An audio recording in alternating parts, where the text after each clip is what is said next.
La transmutation, c'est le fait de transformer quelque chose de négatif, comme la douleur, la tristesse ou un échec, en quelque chose de positif ou de créatif, comme de l'art, de la force intérieure, un message ou un projet.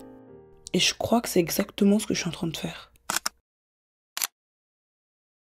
Il n'existe aucun remède contre la douleur, mais il existe un baume qui apaise la souffrance. Et ce baume, c'est la création. Il est 22h, 22h08, 22h09. J'étais en train de faire un petit peu d'editing, j'ai toujours pas fini d'ailleurs, mais il est temps que je prépare mon sac. Demain, c'est parti pour un petit voyage.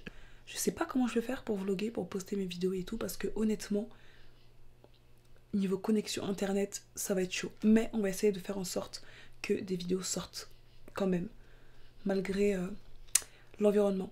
Ça fait déjà quelques mois que je me suis familiarisée avec ce mot transmutation, mais ce mot est génial en fait.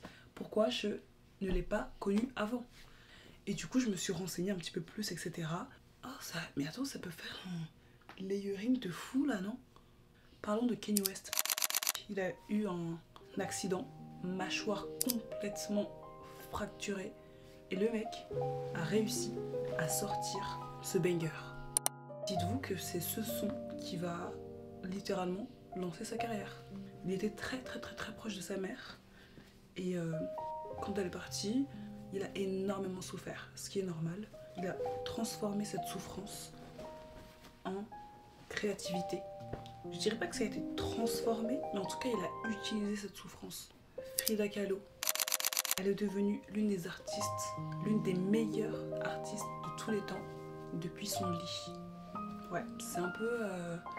c'est un truc de ouf encore une fois. Tout ça part encore une fois d'un accident de bus, je crois, quelque chose comme ça. Mais tout son corps était quasiment fracturé.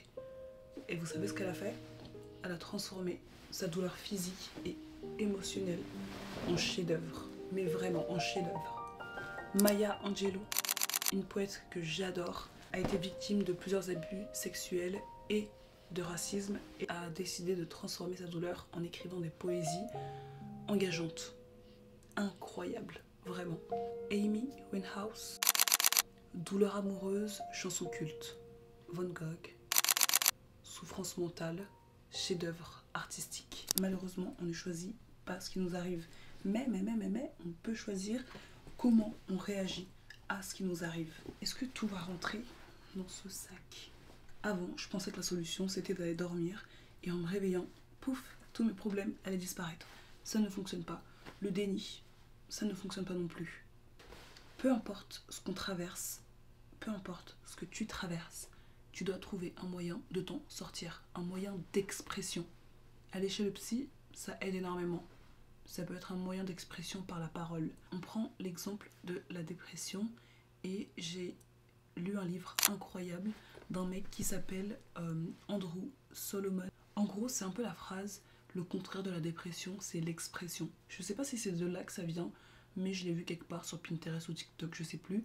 Mais en tout cas, voilà, dans son livre, en gros, il explique que pour sortir d'un état dépressif ou autre, hein, tout ce qui touche à la santé mentale en général, c'est, ou non, quoi que j'aimerais pas trop généraliser, en gros, l'écriture, la parole, l'art peuvent énormément aider.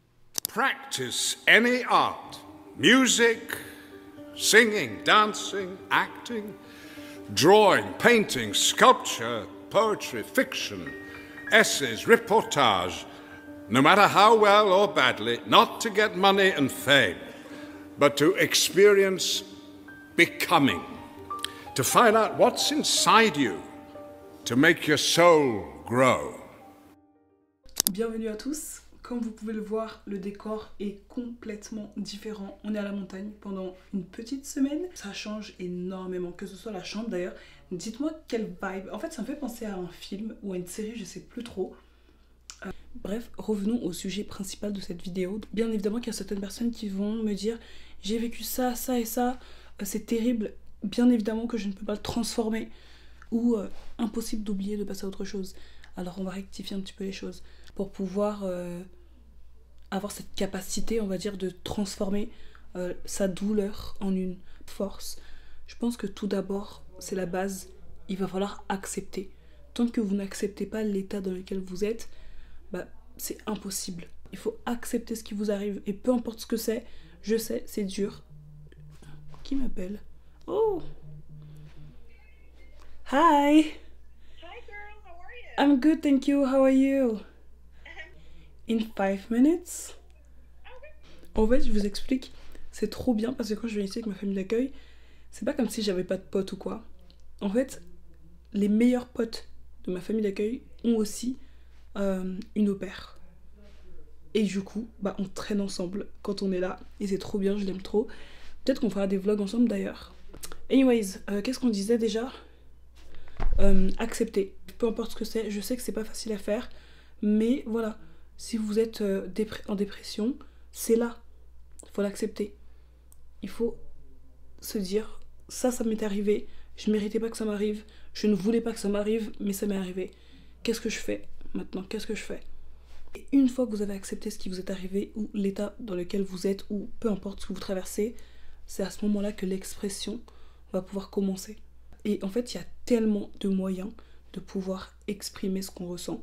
Vlogger, comme je le fais actuellement, c'est pas forcément une chose, hein. Vous pouvez tout à la fois pleurer, et puis ensuite dessiner, puis ensuite pleurer à nouveau, et ensuite parler à quelqu'un, et pourquoi pas ensuite, je sais pas moi, écrire. On n'est pas ce qu'on a vécu. J'ai traversé une période très compliquée, mais ça ne me définit pas. Je suis moi-même.